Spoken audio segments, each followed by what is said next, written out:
കോഴിക്കോട് കല്ലായി പുഴ കയ്യേറ്റത്തിനെതിരെ പ്രതിഷേധം ശക്തമാകുന്നു. നിയമലംഘനത്തിന് അധികൃതർ കൂട്ടുനിൽക്കുന്നുവെന്ന വിമർശനവും ശക്തമാവുകയാണ്.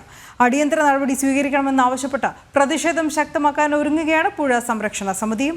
കോഴിക്കോടിന്റെ സാംസ്കാരിക വാണിജ്യ മേഖലയിൽ സുപ്രധാന ഇടമുള്ള കല്ലായി പുഴയാണ് കയ്യേറ്റത്താൽ ഇല്ലാതായിക്കൊണ്ടിരിക്കുന്നത്.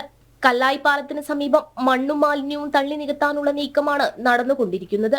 സർവേകൾ നടത്തി 31 സെന്റ് സ്ഥലം പുഴയും പുറംപോക്കുമാണെന്ന് മുമ്പ് കണ്ടെത്തിയിരുന്നതാണ്. വർഷങ്ങൾക്ക് മുമ്പ് കയ്യേറ്റമൊഴിപ്പിക്കാൻ നടപടിയെടുത്തിരുന്നു. എന്നാൽ ജണ്ട കെട്ടി സംരക്ഷിച്ചിരുന്ന സ്ഥലമാണ് ഇപ്പോൾ നികത്തിക്കൊണ്ടിരിക്കുന്നത്. 31 സെന്റ് സ്ഥലം ജണ്ട കെട്ടി സംരക്ഷിച്ചു വരുന്ന ഈ സ്ഥലം കണ്ടെത്താനൊക്കെ വളരെ സിമ്പിളായിട്ട് കഴിയും.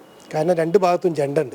ഈ സ്ഥലം കാണിച്ചു കൊടുക്കണം, അവർക്ക് അതിർത്തി കാണിച്ചു കൊടുത്ത് അവിടെ നിന്ന് മണ്ണെടുത്ത് നീക്കം ചെയ്യണം എന്നുള്ള നമ്മുടെ ആവശ്യം ഇതുവരെ അംഗീകരിച്ചിട്ടില്ല. അതിനുവേണ്ടി ഇന്നലെയും ഞങ്ങൾ തഹസിൽദാരെ കണ്ടിരുന്നു.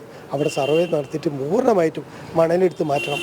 അതുകൊണ്ട് തന്നെ അത് പൂർണ്ണമായിട്ടും എടുത്ത് നീക്കി ഈ മണൽ നീക്കം ചെയ്യുന്നത് വരെ ഏതറ്റം വരെ പോകാൻ പറ്റും ആ സ്ഥലം വരെ ഞങ്ങൾ കയറും എന്നുള്ളതാണ് പറയാനുള്ളത്. കണ്ടൽക്കാടുകളടക്കം വെട്ടിനിരത്തിയാണ് കയ്യേറ്റം. പുഴയിലെ ചെളി നീക്കി ആഴം കൂട്ടുന്നതിന്റെ മുന്നോടിയായി സർവേ നടപടികൾ ഒരു ഭാഗത്ത് പുരോഗമിക്കുമ്പോഴാണ് കയ്യേറ്റവും നടക്കുന്നത്.